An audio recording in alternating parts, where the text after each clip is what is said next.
지금 법원에서 군사법원에서 지금 그 통신 기록 지금 조회를 4명 거를 허락해줬다라는 거잖아, 허가해줬다라는 거잖아. 그러니까 임성근 그리고 이시원 전 공직기강 비서관 그리고 김동혁 군 검찰단 해병대 김모 대령인데 그때 당시에 국가안보실에서 파견 근무를 하고 있었고 해병대 수사단으로부터 수사 계획서하고 언론 브리핑 자료 받아간 다음에 그거 보고 대통령이 경로에 한 걸로 이제 추정이 되고 있잖아요. 그렇죠.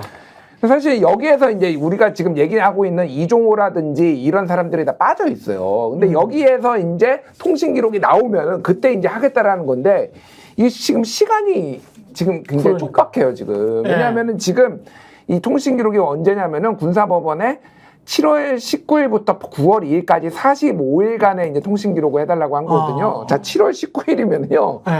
지금 얼마 안 남았어요. 7월 지금. 15일이요? 오늘. 예, 오늘 15일이에요. 이게 지금 아시다시피 1년 지나면은 이거 통신 기록 그냥 없어져요. 삭제됩니다. 그래서 이거 굉장히 지금 시급하게 왜냐면은 이종호를 지금 캐야 되잖아요. 근데 여기에서 뭐가 나오지 않으면은 나오더라도 수사하는 시간이 걸릴 거 아니에요. 그렇죠. 그러면은 공수처 입장에서 내가 공수처를 완전히 안 믿는 것도 아니고 믿는 것도 아니지만 말했다시피 일선 검사들을 하려고 하고 있고 윗선에서는 조금 시간 조절을 하려고 하고 있고 이런 상황이에요. 그러니까 너무 뭉개면은 너 욕먹으니까 여기까지 이제 법원에서까지 이제 나오면은 이거 수사할 거란 말이에요. 그런데 임성근하고 이제 이종호하고 기록이 나왔어. 그게 예를 들면 8월 말에 나왔어. 그 이제 수사 결과가. 그러면 이미 수사 다 없어진 거야. 그러니까. 그렇죠. 그다음에 이제 이종호를 캐야지 김건희가 나올지 말지를 알 거 아니에요. 그렇죠. 근데 지금 상황은 이거 시간 끌다가 이거 다 면죄부주게 생겼다 지금. 그러니까 지금 굉장히 중요한 게 그 공수처가 일부러 수사를 제대로 안 하는 것이냐라는 말까지 나오고 있는데 사실은 만약에 제대로 수사를 하는 상황이었으면은 이종호 블랙펄 대표 관련해서 기사가 나고 또 그 전부터 말들은 굉장히 많았지 않습니까? 그렇죠. 그럴 때 전격적으로 기사까지 언론에 본인 이름이 나가기 전에 압수수색 벌써 들어갔어야 돼요. 일반적인 수사였으면 들어갔고 핸드폰 벌써 확보를 했었어야 맞죠. 근데 지금 이루어지는 게 없잖아요. 근데 사실 공수처 입장에서 이걸 일부러 그런 게 아니다라고 변명을 해본다면 공수처 조직이 출범할 때부터 사실 문제가 좀 있어요. 일개청보다도 작은 규모입니다.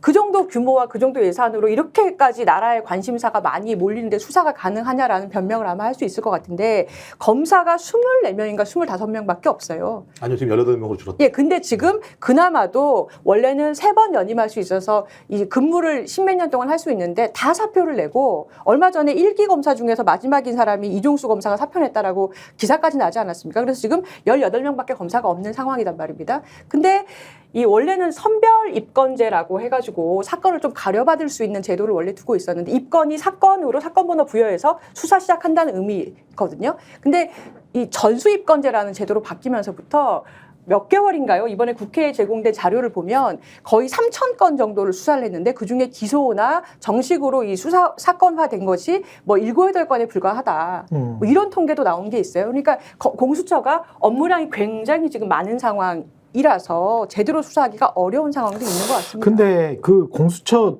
이거를 이번 사건을 계기로 이번 사건만 끝난다면 공수처를 뭐 확대 개편하든지 아니면은 뭔가 좀 달리 생각을 해봐야 되는 게 저는 검사 출신들이 지금 들어갔단 말이에요. 검사를 했다가 변호사 하다가 변호사에서 각종 뭐 형사 사건이랄지 특히 이런 경제사범 사건이랄지 자본시장 사건은 아주 미묘해가지고 맞는 사람들이 계속 맞잖아요. 그리고 특히 이제 특수부 검사를 했거나 반부패 검사를 했으면 그게 전공이 되거든. 그게 전공이 돼가지고 변호사를 또 그걸 해요. 그랬다가 또 이종호 변호인 됐다가 또 이제 다시 들어가잖아요. 그러면 이게 그 과거에도 뭐 변호사 했다가 판사 되고 변호사 했다가 무슨 뭐 검사 되고 해가지고 이게 문제가 된 사례도 많았는데 조직 자체가 사실상 그런 거잖아. 공수처 검사로 뽑지는 않거든, 우리가.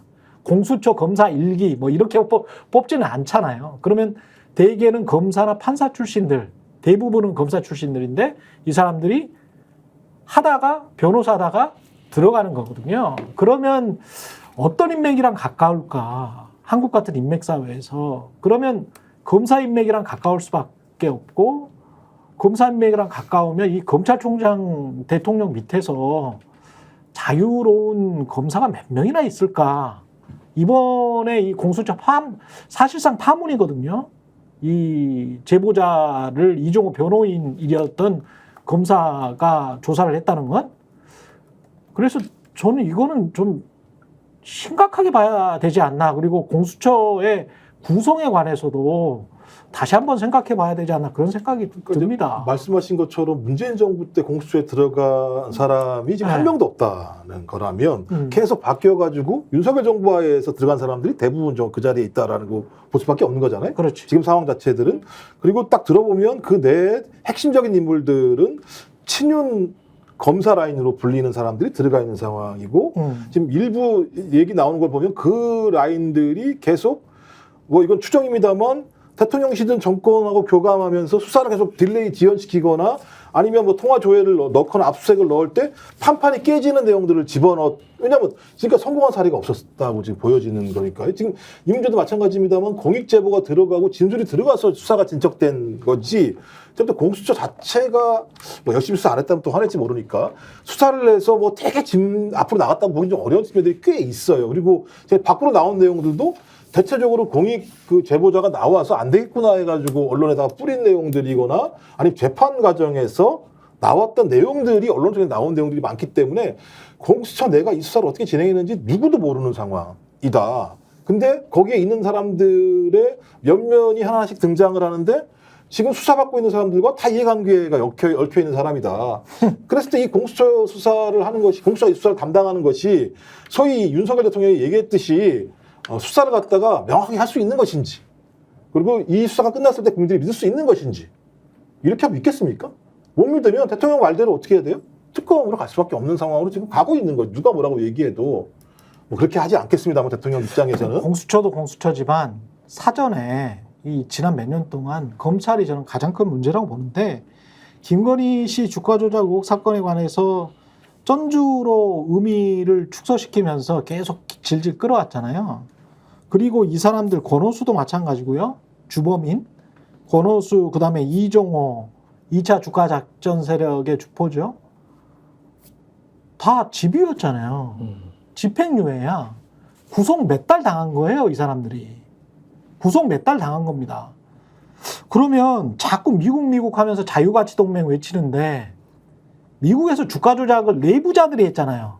권오수는 회장이었잖아. 도이치모터스. 그리고 김건희 씨도 도이치모터스 이사라는 명함을 가지고 다녔잖아요. 그리고 국민의힘은 그게 무보수였다. 이렇게 이야기를 하잖아요. 무보수였지만 내부자였던 건 사실이잖아요. 이사였으니까. 그러면 이런 사람들이 집행유예 받아서 핸드폰을 들고 다니면서 이렇게 왔다 갔다 하면서 골프도 치고, 예? 골프 카톡바도 만들고, 그리고 네트워크도 하고, 그리고 세상에 대통령실로 연결했을 가능성도 있다? 이게 이런 나라가 있습니까? 주가 조작범이 이렇게 활개를 치면서, 그러면 어떤 누구가 우리나라 사람 중에서 어떤 누가 노동의혹이 생겨가지고 일을 하겠어요? 주가 조작해가지고 23억을 김건희 모녀는 벌어가지고 소환조사도 제대로 안 받고 그 옆에서 같이 있었던 그 공범들, 주범들은 다 집행유예 나와가지고 이렇게 다지고 있는데 주가 조작해도 되네. 거기에서 몇십억 먹고 편안하게 살면 되는 나라죠. 이런 나라를 만들어 놓고 무슨 자유가치동맹을 이야기를 하고 국가를 부흥시키자고 이야기를 합니까? 그 자본시장법은 되게 중범죄 아닙니까? 중범죄죠. 이게 말이 안 돼요. 이게 사건 자체가 이런 식으로 흘러가 버리는 게, 그리고 얼마나 세상이 가짜고 국민들이 우스웠으면 권오수 아들을 취임식장에 불러요. 간이 배 밖으로 나온 거지. 그거 누가 불렀겠어요? 김건희가 부른 것밖에 더 됩니까? 엄마를 수사한 경찰관도 불렀는데요. 이게 진짜 국가 기강이 안 서는 거예요. 게다가 해병은 애국심의 상징이잖아. 애국심의 상징인 해병과 애국심의 상징인 군, 경찰, 헌병 다 엮어가지고 그 사건의 진실은 다 무마시켜버리고 주가 조작범들은 이렇게 활개를 치고 다닌단 말이에요. 그러니까 지금 국가 권력 중에서도 수사를 맡은 기관이 제대로 작동하지 않을 때 얼마나 국민들에게 실망을 주고 나라가 정의가 바로 서지 않는가가 여실히 드러나는 게 요즘이죠. 검찰이 제대로 이제 검찰 출신 그 검찰의 선배인 사람이 대통령이 된 거 아닙니까? 그래서 검찰이 제대로 작동하지 않으면 근데 마침 그럴 때를 대비해서 공수처라는 제도를 지금 마련을 막 해놨는데 그렇죠. 공수처도 지금 뭐 작은 조직이 문제든 아니면은 내부 인원이 문제든 간에 제대로 작동하지 않고 뭐 그 임성근 씨 핸드폰 가져다가 아직까지 비밀번호도 못 풀었다는 거 아닙니까? 공수처의 실력이 지금 그 정도예요. 하지 않는 것이냐라는 말까지 나올 정도로. 아니 그러면 못 풀겠으면 빨리 좀 경찰청에 갖다 주면 안 되나? 디지털 포렌식 전문으로 하는 얼마 데가. 전에 넘겼다고 이제야 하죠. 넘겼다. 네, 이제야 넘겼다는데 이제야. 그동안에는 그러면은 아니 탁 보면 아는 거 아니에요 선수들이. 야 이거 우리가 할 수 있다 없다. 근데 주가 조작 뭐 짧게 말씀드리면은 네. 미국 같은 경우에는 뭐 말씀하셨듯이 옛날에 엔론 회계부정 그렇죠. 사태도 있고 주가 네. 조작이 2009년에 폰지 사기가 있었는데 이때 법정에서 150년형 선고를 했거든. 그때 근데 워낙 컸어요. 23조 원 규모의 그거니까 150년형을 받아서 이제 사망을 했는데 과거에 이제 우리나라에 좀 유명했던 주가 조작 사건이 그 자동차 부품 제조업체 루보 주가 조작 1,500억 원대 주가 조작 사건이 있었는데요. 그때 주가 조작 기획자에게 징역 2년 6개월, 집행유예 5년 나왔습니다. 그러니까 1,500억 원대 이게 나와도 이렇게 해서 이거는 기본적으로 도이치모터스만 이게 손방망이라는 게 아니라 그냥 법원이 문제예요. 그러니까 이게 우리나라 주가 조작하면은 그냥 징역 1년 이상이라고 되어 있거든요. 예. 근데 이게 너무 이런 식으로 몇백억을 해도 그냥 이런 식으로 다 하고 있어도 이거는 집유가 대부분이죠. 집유가 대부분이에요. 그래서 이건 다 뜯어 고쳐야 돼, 진짜 이거는. 저희가 얘기할 때 오셔가지고 라이브로 관전하시기 바랍니다. 반드시 주변 사람들 데리고 오시기 바랍니다. 구독, 좋아요, 알림 설정 해주시기 바랍니다. 좀 살려주십시오, 저 좀.